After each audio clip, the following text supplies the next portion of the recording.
오늘 말씀은 역대하 28장입니다. 역대하 28장. 유다왕 아하스의 악행을 이렇게 기록해주고 있습니다. 역사를 모르는 자는 이렇게 망한다고 했나요? 희망이 없다고 했나요? 역사를 통해 가지고 학습 능력이 있어서 이렇게 하면 안 되는구나, 이렇게 해야 되는구나, 이것을 이렇게 알기 위해서는 역사가 필요하죠. 역사 공부가 필요하고, 역사를 통해 가지고 우리가 나아갈 방향을 찾을 수 있고 정할 수 있고, 또 아닌 것은 과감하게 이렇게 고쳐나가고, 또 좋은 것은 더 장려해서 더 잘하게 나가고, 이러기 위해서 역사를 공부하는 겁니다. 그렇기 때문에 역사를 왜곡하면 안 되죠.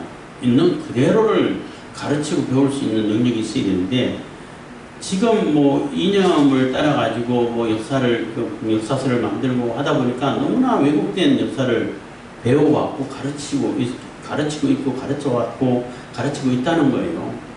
그러면은 그것을 반면교사로 삼아가지고 정확하게 학습할 수 있는 기회가 사라지는 거죠. 왜냐하면 왜곡되어 있기 때문에, 사실이 아니기 때문에, 저렇게 하면 되겠구나 하고 했는데 다 망해. 저러면 안 되겠구나 하고 안 했는데 그렇게 해야 되는 거야. 이런 결과를 가져온다는 거예요. 지난 5년 문재인 정권에도 한 그 정책을 보면은 일부러 저러는구나. 나중에 결론이 그래요. 대부분 학자들이 저거 일부러 그런다. 나라를 완전히 망쳐놔야, 경제를 완전히 망쳐놔야 사회주의가 실현할 가능성이 높아진다라고 했기 때문에, 그 알면서 일부러 저러는 거구나, 이렇게 이제 거의 결론을 이렇게 내는 사람들이 많았는데, 학자들도 그렇게 결론내고 있는 것 같았는데, 처음에는 좀 몰라서 저런 거구나 이렇게 생각했단 말이에요. 근데 알면서도 저러고 있고, 모든 것을 다 과거도 다 왜곡시켜버리고, 안 그래도 왜곡된 교육을 받아왔는데 더 왜곡을 시켜가지고 엉망으로 만들어놨죠. 그러면은 그걸 보고 지금 정부가 저러면 안 되는구나. 그래서 한때 유행된 말이 있었잖아요. 문재인 정부의 반대로만 하면 다 성공한다고. 반대로만 하면 다 이겨. 그래서 좌파들, 민주당에서 극구 반대하는 거는 반드시 해야 할 정책이라는 거예요. 우습지만은. 그들이 막 장려하고 부추긴 거는 하면 안 되는 거라는 거지. 그렇게 해가지고 이제 조금씩 정상으로 잡아가고 하는데, 그 이스라엘 왕들도 참 그런 학습 능력이 없어서 그런 건지, 도대체 뭐가 문제인지, 그동안 그 왕들이, 자기 선왕들이, 또 아버지, 할아버지, 이런 왕들이 한 것을 조금이라도 살펴보고 생각해 볼 수 있었으면은 무엇이 답인지를 알 텐데, 전혀 그러지 못했다는 거예요. 물론 이제 그 왕의 아들이라 해가지고 반드시 아버지의 뒤를 이은다, 아버지의 그 행실을 본받는다라는 것도 아니고, 선한 왕 밑에 너무나 악한 왕이 나오고, 또 악한 왕 밑에 또 그걸 보고 또 반면교사를 삼아서 선한 왕이 나오고, 그 선한 왕 밑에 또 아주 악한 왕이 나오고, 이런 것이 계속 반복된다는 거죠. 그래서 이 역대기를 쓰고 있는 이 저자가 역사를 기록하면서, 봐라, 하나님 중심으로 하고 하나님 말씀 따라서 하나님을 의지할 때는 이렇게 부강하고 나라가 넓어지고 나라가 강해져서 주변에 있는 나라들이 오히려 조공을 바치고 하는데, 그 하나님을 떠나니까, 자기 욕심 따라서 가진 우상을 다 갖다 놓으니까 여기저기서 다 뜯기고 포로로 잡혀가고, 이쪽에서 침범하고 저쪽에서 침범하고 이러지 않냐. 그러면 빨리 깨닫고 하나님께로 들어와야 되는데, 오히려 더 하나님이 싫어하는 방향으로 가면은 그게 희망이 있겠냐는, 구제될 수 있겠냐는 거예요. 오늘 아하스라는 이스라엘 유다 왕의 행위인데, 그 요담 왕은 그래도 하나님 말씀을 잘 듣고, 또 그 자기 아버지 우시아 왕이 그 실수도 잘 새겨 들어서 함부로 하나님 성전에 들어가지고 경건을 깨치고, 또 불경죄를 저지르지 않고 이렇게 조심해서 잘 다스려서 하나님께서 복을 많이 베풀어 주셨는데, 뭐 특별히 설명할 필요도 없이 간단하게 설명해서 해도 하나님께서 함께 해주시면 이렇게 복되다라고 설명할 수 있는데 그 여담의 아들인 아하스는 거기에는 어떻게 되는 것도 어디로 가거리 없고 풍족해서 그런지 몰라도 가진 우상을 다 갖다 놓고 가진 악한 행위를 다 행하고 그래도 하나님께서 징벌해가지고 외적이 침범해가지고 여기저기 다 뜯기고 포로로 여기저기 다 잡혀가고 자기 동족인 이스라엘 국왕국 이스라엘에게도 엄청나게 큰 뭐 피해를 입고 많은 군사들 죽고 또 어마어마한 많은 사람들이 포로로 잡혀가고 근데 여기서 또 희한한 것은 국왕국 이스라엘이 하나님을 더 제대로 못 섬기고 또 하나님 뜻대로 안 살고 우상을 세워놓고 숭배하던 그러한 민족인데 그러한 나라였는데 하나님의 선지자가 그때만큼은 너희들이 같은 형제를 잡아서 너희를 부리려고 하면 말이 되냐 하나님 진노가 임박했다 빨리 돌려보내라 할 때 그 말을 듣고 돌려보내요. 그래서 임박했던 하나님 말씀을 잠깐 피했지만은 그때만 들었던 것 같아요. 여전히 하나님 말씀을 어기고 또 우상 숭배에 빠져서 욕심대로 살다가 결국은 또 아수르에 멸망돼버린 거죠. 근데 여기 28장에서는 그 북왕국 이스라엘은 선지자 말을 들어가지고 또 하나님 말씀대로 이렇게 포로를 돌려보내라 할 때 보내는데 남왕국 유다왕은 그런 일이 당하면은 이게 내가 하나님께 범죄해서 이렇게 되는구나 하고 하나님께 돌아와야 되는데 오히려 더 우상을 더 심하게 숭배하고 주변에 있는 나라들 우상이랑 우상 다 갖다 놓고 그리고 심지어는 예루살렘 예배도 못 드리게 다 그냥 기명을 다 파괴해버리고 문 다 못질을 해버리고 못질을 한 뭐죠 폐쇄를 해버리고 그러니 그 나라가 온전해질 수 있겠냐는 거예요. 그래서 그 왕도 결국은 왕으로 인정도 못 받고 그 열정의 왕 명실에 들어가지도 못하고 국민들은 왕으로 인정하지도 않아서 그냥 그 예루살렘에서 그냥 장사했다고 이렇게 나오기도 합니다만은 그 왜 그렇게 학습 능력이 없냐는 거예요.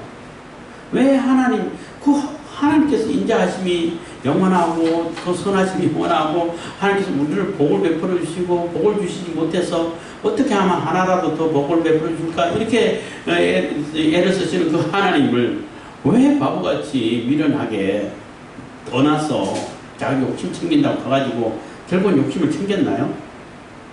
다 망했지. 그래서 그러한 것을 보고 교훈을 좀 얻으라는 것입니다. 28장 1절입니다. 아하스가 위에 나갈 때에 나이 20세라 예루살렘에서 16년을 치리하였으나 그 조상 다윗과 같지 아니하여 여호와 보시기에 정직히 행치 아니하고 이스라엘 유랑의 길로 행하여 바알들의 우상을 보호 만들고 또 흰놈의 아들 골짜기에서 분양하고 여호와께서 이스라엘 자손 앞에서 쫓아내신 이방 사람의 가증한 일을 본받아 그 잔잔을 불사르고 또 산당과 작은 산 위에 모든 푸른 나무 아래에서 제사를 드리며 분양하니라 해서 참 이 왕은 우상이랑 우상 다 갖다 놓고 그 흰놈의 아들의 골짜기라 했는데 그 흰놈이라는 사람의 이름 같다고 추측을 하고 있어요. 그 골짜기의 이름이 게라는데 게흰놈, 게헨나, 이 게헨놈을 이렇게 헬라 발음으로 게헨나라고 이제 번역이 되고 발음을 해요. 그 게헨나가 지옥을 상징하는 곳이 됐어요. 그러니까 뭐 음부, 지옥 할 때 헬라어는 게헨나예요. 그러니까 흰놈의 골짜기라는 얘기인데 거기가 맨날 몰래 갖다 놓고 우상 섬기면서 거기 자기 아들을 잡아가지고 그 불로 태워 죽이고 거기 또 쓰레기를 갖다가 또 시체를 갖다 놔서 맨날 태우고 하다 보니까 불이 꺼질 날이 없었던 거예요. 그래서 불도 안 꺼지고 하는 그곳이 바로 지옥이다 해가지고 이 흰놈의 골짜기가 이제 지옥이 상징이 되어버렸는데 그만큼 우상숭배가 왕성하고 우상숭배가 아주 많은 것이 그것이 지옥이라는 그런 의미도 찾아볼 수 있는 겁니다. 근데 그러한 지옥과 같은 그러한 우상 숭배에 빠지고 악한 일에 그게 그렇게 그냥 집중을 하고 가든 우상 다 갖다 놓고 이렇게 섬겼다는 것입니다. 그러니까 요담이 위에 있을 때 하나님 말씀대로 잘해서 뭐 간략하게 27장이 나와 있지만은 굉장히 하나님께서 강하게 하셔가지고 나라도 많이 회복하고 또 조공도 받고 이런 일이 있었다는 거예요. 조공도 많이 받고 해가지고 그 나라가 완전히 패권을 장악한 것처럼 장악한 상태가 되는 정도로 이렇게 부강했다는 거예요. 그럼 부강했으면 아 하나님 잘 섬겨서 부강했구나 하고 깨닫고 그것을 계속 이어나가야지. 근데 사람들이 뭐 돈 많고 또 이렇게 풍족해지면 또 타락하고 악한 일을 생각한다고 보편적으로 그런 말을 많이 하는데 이 왕은 그 부유함을 그냥 자기 욕심 챙기는데 우상 챙기는데 다 쏟았다는 겁니다. 그러니까 하나님의 진노를 받을 수밖에 없다는 거죠. 5절입니다. 그러므로 그 하나님 여호와께서 아람 왕의 손에 붙이심에 저희가 쳐서 심히 많은 무리를 사로잡아 가지고 다메섹으로 갔으며 또 이스라엘 왕의 손에 붙이심에 저가 쳐서 크게 사용하였으니 그래서 그 이스라엘과 아람이 연합군을 해가지고 유다를 쳐들어왔어요. 쳐들어왔는데 이것을 이렇게 극복하기 위해서 하나님을 찾은 것이 아니라 저 아수르 왕에게 돈을 막 바리바리 다 긁어가지고 성전에 있는 돈도까지 다 긁어가지고 돈을 많이 주고 가가지고 아수르 왕에게 도와달라라고 했는데 아수르는 바로 와가지고 그들 막아준 게 아니라 기다려. 이스라엘과 아랍 연합군이 유다를 다 치가 망가뜨릴 때까지 기다려. 그리고 그렇게 하니까 그 나라랑 그쪽 나라만 집어뜯나요? 물어뜯나요? 옆에 있는 오른쪽 밑에 있는 에돔이 물어뜯지 왼쪽에 블레셋이 물어뜯지 또 잡아가지고 전쟁을 이기고 이런 상태까지 될 때까지 기다렸다가 그때 그 아수르 왕이 그 아람과 이스라엘을 쳐요. 왜냐하면 그 지역을 확보해야 자기가 또 계속 남하를 하고 그 자기 나라에 이득이 있으니까. 그러니까 유다에는 아무런 도움이 못 됐어.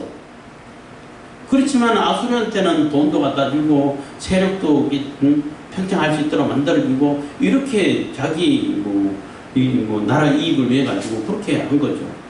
그리고 유다는 뭐 허짓거리 한 거나 마찬가지가 되는 거예요. 그 국제 정세가 다 그렇잖아요. 자기 나라 그 유익을 위해 가지고 가장 우선되는 것이 자국 이익이에요. 자국의 이익이 되냐 안 되냐 그 따라 가지고 그 국제 정세가 바뀌고 판단이 바뀌는데 요즘도 마찬가지예요. 우리 대한민국의 이익이 누구랑 연합하는 것이 가장 큰 이익이냐? 그 두말할 것도 없이 미국이에요. 미국이 뭐 선량하냐 나쁘냐 그거는 두 번째 문제고 왜냐하면 미국이 가장 강해, 가장 세. 그리고 또 다른 나라에 비해서 가장 신사적이야. 물론 미국도 나쁜 짓 많이 해요. 하는데 그래도 다른 나라에 비하면 굉장히 신사적으로 대해준다는 거죠. 동맹에게. 그 상하관계로 안 하고 수평하고 친구로 여겨준다는 거예요. 그러면 당연히 미국하고 연합해야죠. 중국하고 연합해가지고 뭐 저도 몇 번 말씀드렸습니다만은 대한민국하고 중국하고 힘을 합쳐가지고 미국을 이길 수 있다 그러면은 그럴 수도 있겠다라고 생각하는데 못 이겨. 어떤 분은 미국이 점점 힘이 빠져가니까 자꾸 동맹을 만든다 그러는데 미국이 힘 빠지면은 동맹 안 맺어줘요. 안 그래요?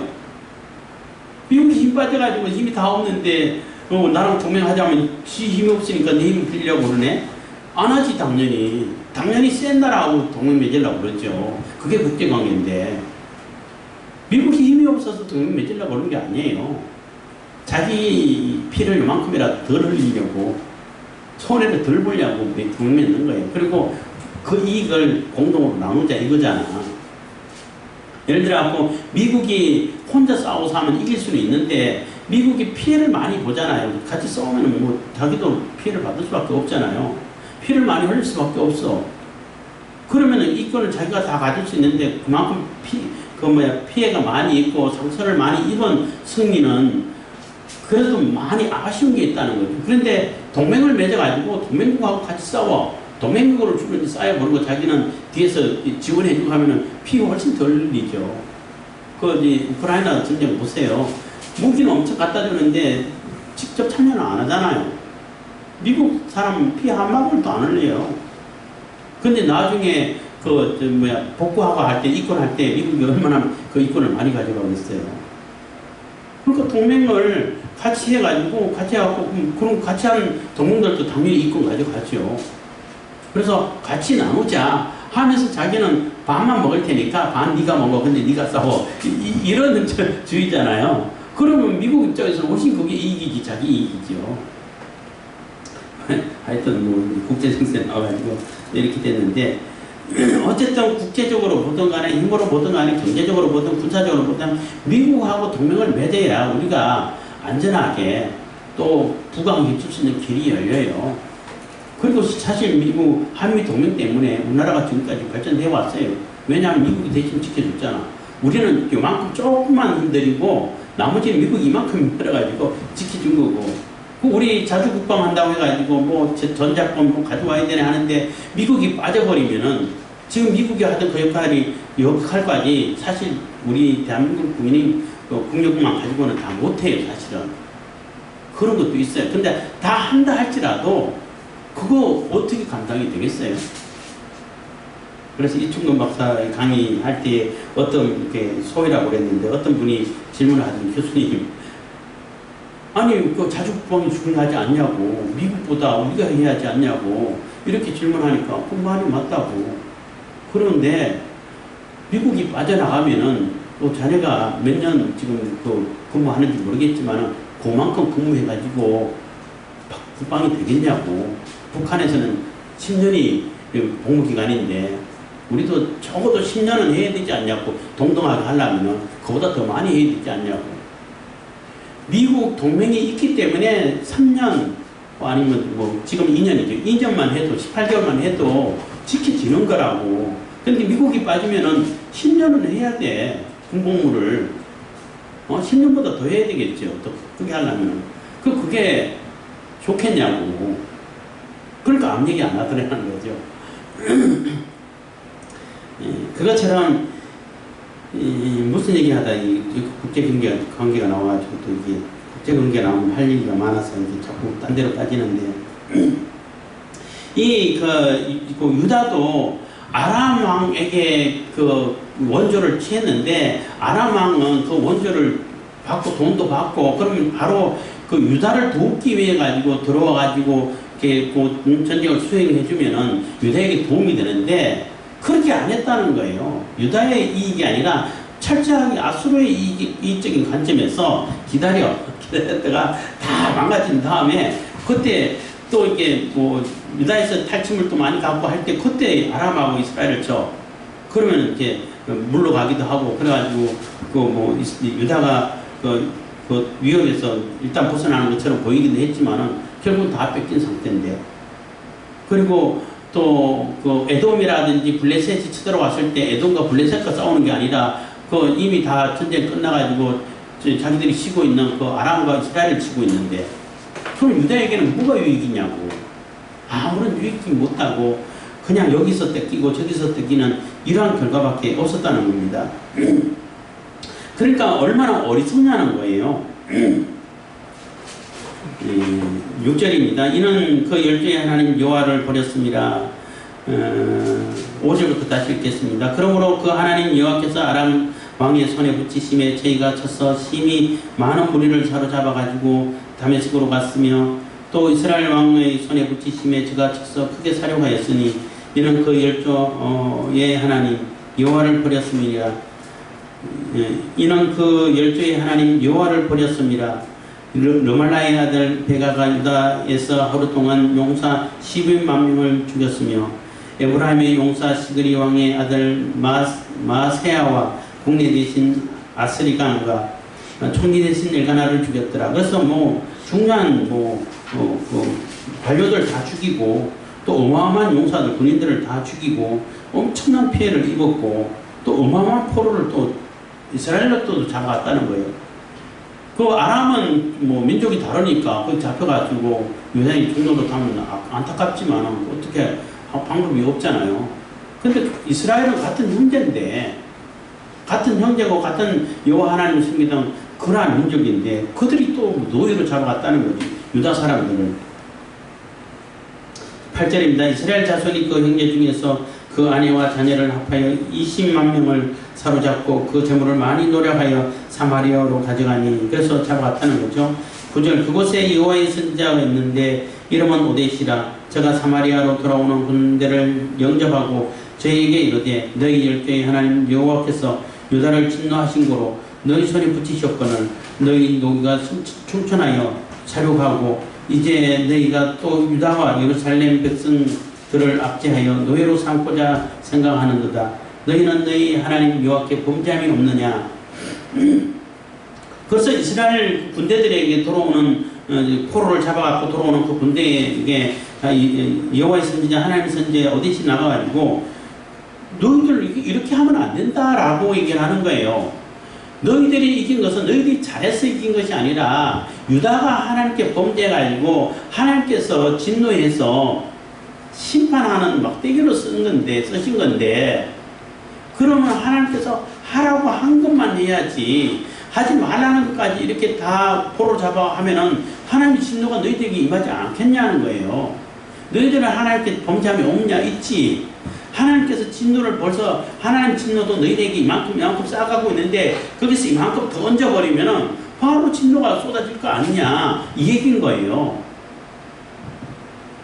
그래서 이것을 읽을 때 기억해야 할 것은 하나님께서 막대기로 쓰시잖아요. 뭐 아수르도 막대기로 쓰셨고 바벨론도 막대기로 쓰셨는데, 막대기로 사용하고 다 사용이 끝나면 또 그 막대기로 사용했던 아수르도 심판하고 바벨론을 심판한다. 하나님 그 나쁜 거 아니냐. 왜 하나님께서 하라고 해놓고 하니까 또 그걸 했다고 뭐 심판하냐. 이렇게 불만하는 사람이 뭐 신학교에 있을 때 가끔가다 있었어요. 근데 그 아수르라든지 바벨론이라든지 할 때에 하나님께서 허락하신 만큼만 하면은 심판 안 받죠. 왜? 하나님 명령을 수행한 건데. 근데 허락한 것만 한 게 아니라 해서는 안 될 짓까지 다 했다는 거예요. 그 악에 대한 심판을 받는 거예요. 이스라엘도 이거 마찬가지죠. 하라고 한 것만 해야 되는데 막 많이 죽인 것도 하나님께서 그 정도 허락하지 않았을 텐데, 응?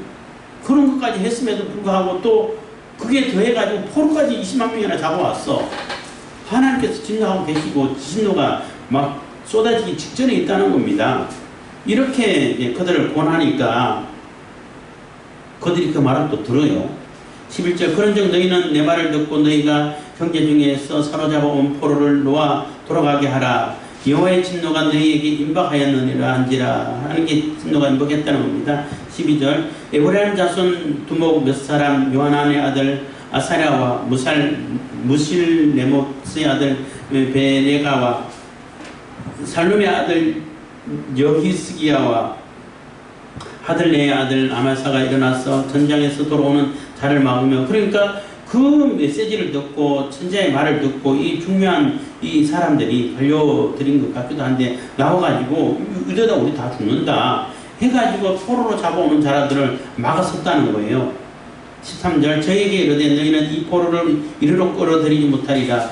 너희의 경영하는 일이 우리로 여호와께 허물이 있게 함이니 우리의 죄와 허물을 더하게 함이로다. 우리의 허물이 이미 커서 진노하심에 이스라엘에게 임박하였느니라 하며, 이미 하나님께서 우리에게도 우리가 하나님 말씀 안 들어가지고 진노가 이만큼 쌓여갖고 있는데 그게 그 죄악까지 던져버리면 바로 이렇게 하나님 진노로 망한다. 그러니까 이거는 그 해서는 안 된다라고 이렇게 경계를 하는 겁니다. 14절, 이에 병기를 가진 사람이 포로와 노력한 물건을 방백들과 온 회중 앞에 둔지라. 그래서 병기를 가지고 포로로 잡아온 자들이 이 권리를 자기가 노력해온 거 다 자기 거라고 생각할 수 있잖아요.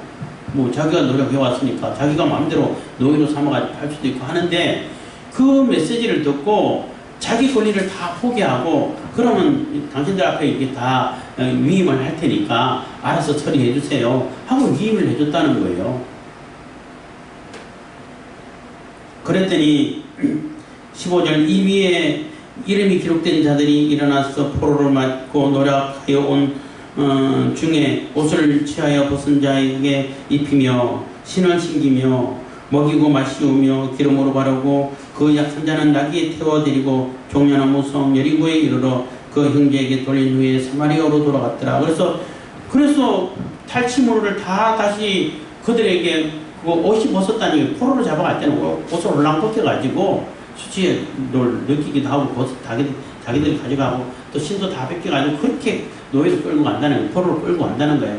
그것처럼 노예를 쓰려고 잡아왔는데 그 노량물 같은 거 다 위임을 해주니까 그 사람들이 다 그것을 다시 벗은 자에게 옷 입히고 신을 신기고 약한 자에게 나귀까지 태우고 이렇게 해가지고 이 종려나무 성 여리고라는 얘기는 종려나무가 있고 거기에 또 풍족함이 있고 식이 좋다는 거죠. 그리고 여리고는 또 유다에게 가깝고 해가지고 거기서 휴식을 충분히 취한 다음에 원기를 회복시킨 다음에 그렇게 하고 안전하게 유다로 돌려보냈다는 거예요. 그러니까 참 잘한 거죠. 하나님 말씀 들은 거죠. 그래서 이스라엘은 하나님 선지자 말을 들어가지고 잠깐의 그 하나님 진노를 면하는 그런 모습이 있는가 하면은 반대로 유다왕 아하스는 그렇게 지금 피해를 보고 있으면서도 깨닫지 못하고 계속 하나님의 그 진노를 사는 그러한 일을 해가는 그런 모습을 이렇게 나타내 보이고 있어요. 그래서 어쨌든 이스라엘의 사마리아 사람들은 그렇게 해서 유다를 다 돌려보내가지고 지금 임박한 하나님의 그 진노는 일단 면한 거죠. 일단 면했다고 볼 수 있습니다. 어쨌든 그거는 일단 면했지만은 참 너무나 참 기가 막히잖아요. 하나님 그래도 잘생기고 예루살렘 성전이 있고 하나님 율법 중심으로 그렇게 통치하고 다윗의 후손으로 다윗의 언약을 이어가는 그런 왕은 가진 우상을 다 갖다 놓고 하나님 진노 사가지고 여기 뜯기고 저기 뜯기고 그래서 여기 뭐 피해를 어마어마하게 보고 온 사방에서 다 뜯기는 이런 모습을 보이는데 지금까지 하나님 말씀 제대로 숨기지도 않고 하나님 말씀 듣지도 않던 그러한 사마리아 사람들은 요때만큼 듣는다는 거죠. 그러니까 하나님 말씀 들으면 복이고 안 들으면 저주가 된다는 것을 이게 또 상징적으로 보여주는 겁니다. 16절입니다. 그때 아하스 왕이 아수르 왕에게 보내어 도와주기를 구하였으니 이는 에돔 사람이 다시 와서 유다를 치고 그 백성을 사로잡았음이며 또 블레셋 사람도 유다의 평지와 남방 성읍들을 침노하여 베셀메스와 아얄론과 그데롯과 소고와 그 동네와 딥나와 그 동네와 김소와 그 동네를 취하고 거기 거하였으니 이는 이스라엘 왕 아하스가 유다에서 망령되이 행하여 여호와께 크게 범죄하였으므로 여호와께서 유다를 낮추심이라 해서 사실은 이 아하스 왕이 그 아람하고 이스라엘이 쳐들어왔을 때 열왕기하고 이게 같이 비교해서 본다면은 왔을 때 도움을 요청했어요. 팍팍 긁어가지고 뭐 한 번 두 번 했겠지만은 몇 번 했을 수도 했는데 아수르 군대가 바로 이렇게 안 도와줬어. 그러니까 아람에게 뜯기고 이스라엘에게 뜯기고 또 이제는 뭐 에돔에게 뜯기고 블레셋에게 뜯기고 이럴 때 그때 또 이제 아수르가 내려와가지고 아람과 이스라엘을 쳐. 아니 지금 뜯기고 있는데 이미 지나가 버렸고 그거는 아람이란다 에돔하고 블레셋에게 뜯기고 있는데 하다못해 그 오른쪽으로 내려오면 에돔인데 에돔이라도 쳐줘야 될 거 아니에요? 근데 에돔하고 안 싸우고 아람하고 이스라엘을 쳤어요. 그러니까 유다에게는 아무런 도움이 못 되는 거예요. 그냥 여기 뜯기고 저기 뜯기고 그런 상태에서 또 에돔에 뜯기고 블레셋에 뜯기고 뜯기도록 내버려 두는 거죠. 그러니까 바보라는 겁니다.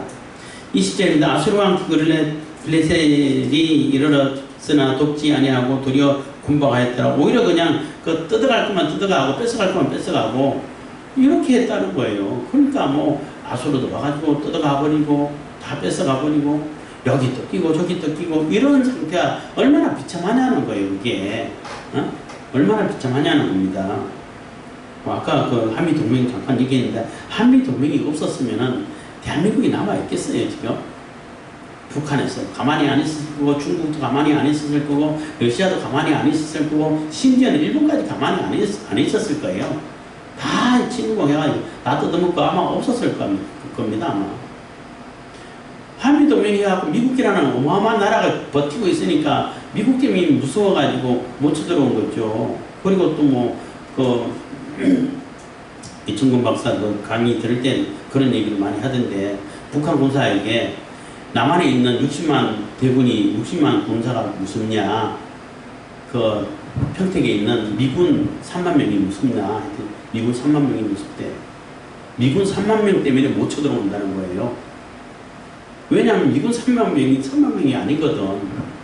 그걸 건드렸다가는 미국이 본토에서 들어와고 뭐 몇십만 몇백만 원 커져버리는데, 미국이 전쟁이 되어버리는데 그거 어떻게 감당이 되겠냐는 거예요.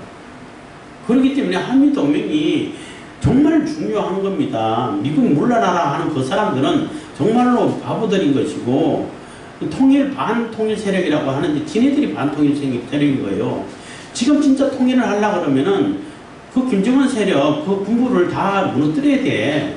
그래야 북한의 인민을 구할 수 있고 해방시킬 수 있는 거예요.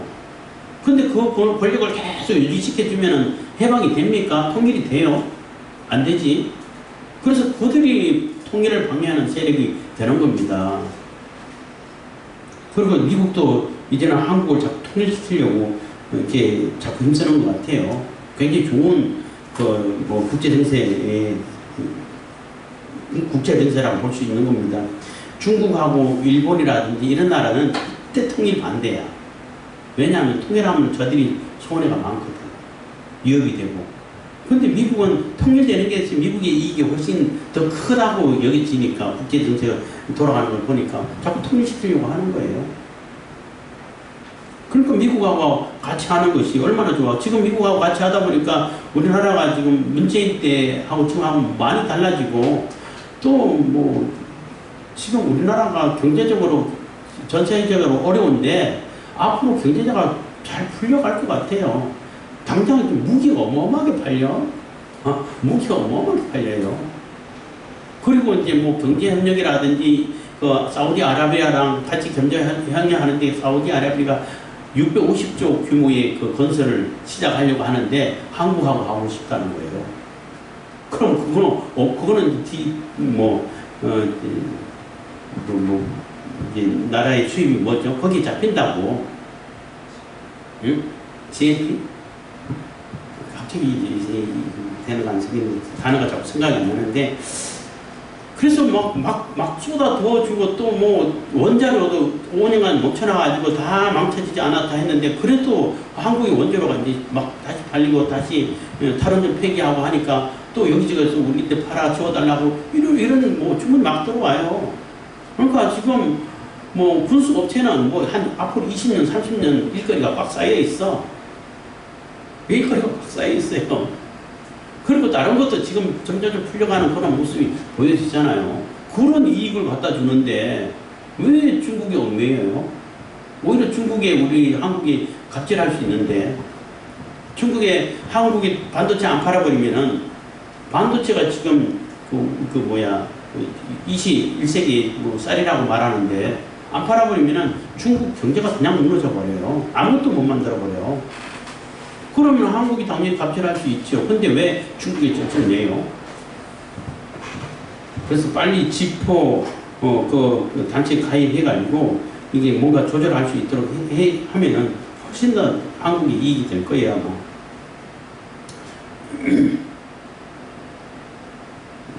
자꾸 이제 국제정세 얘기 나오면 할 얘기가 많아서 시간이 많이 갔습니다.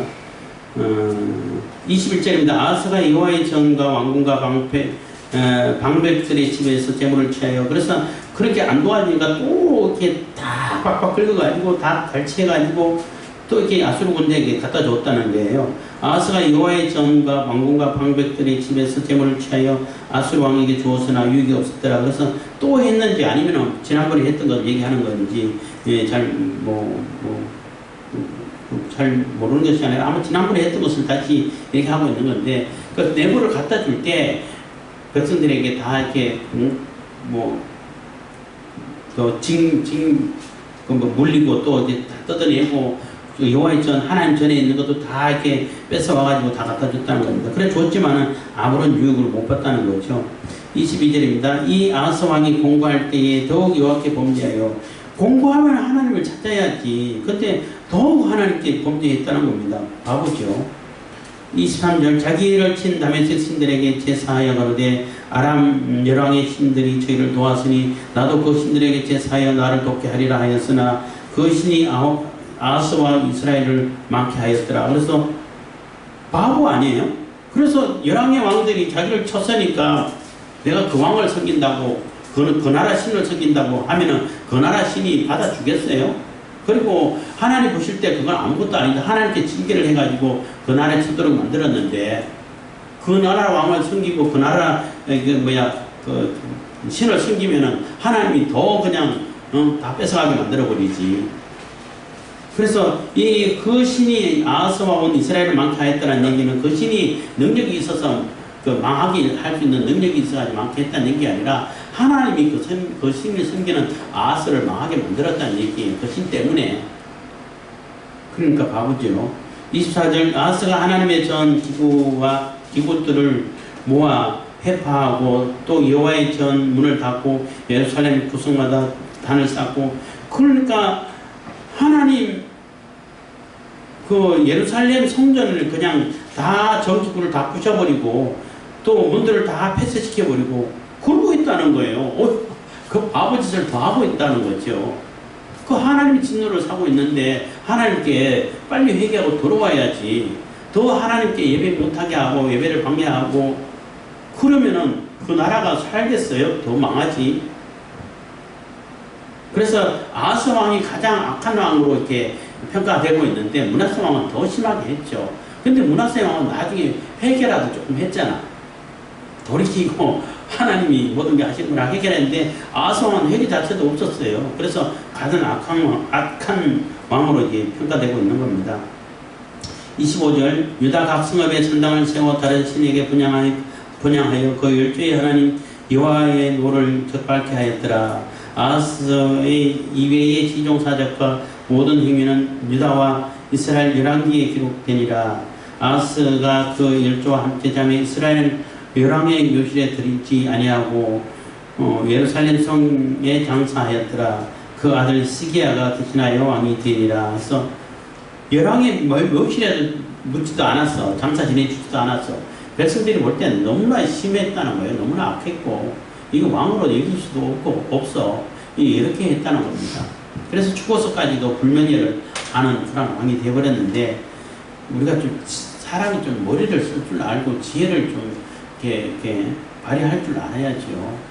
교훈을, 역사를 통해 가지고 교훈을 얻을 수 있어야죠. 그래서 역사도 왜곡시키지 말고 있는 그대로의 역사를 전하는 것이 매우 중요한 겁니다. 그래야 교훈을 제대로 얻을 수 있으니까. 그래서 결국은 하나님을 그렇게 반대하고 하나님을 숨기지 않고 우상을 숨겨가지고 결과가 아무것도 없고 여기저기 다 뜯기고 다 피해를 입고 사람 죽고 군사들 다 죽어버리고 포로로 다 잡혀가고 이러한 결과만 가져왔다는 거예요. 그게 좋으냐, 아니면 하나님 잘 숨겨서 하나님 말씀대로 해서 굉장히 부강한 나라를 만들어 갈 것인가, 그걸 선택하라는 거죠. 우리도 마찬가지예요. 그래서 하나님께 예배하지 못하게 하고 하나님 말씀대로 살지 못하게 하는 것만큼 어리석은 것은 없어요. 그게 망하는 길입니다. 그래서 우리가 복을 받고 우리가 부강해지고 풍성해지고 또 많은 혜택을 입고 하려고 하면은 하나님 말씀대로 하나님 말씀 중심으로 그것이 중심된 삶을 살아야 그 사회가 복된 사회가 되는 겁니다. 그래서 그러한 사회를 다 만들어갈 수 있기를 바라겠습니다. 기도하겠습니다. 사랑해 주신 감사합니다. 이 시간에도 내 복을 베푸신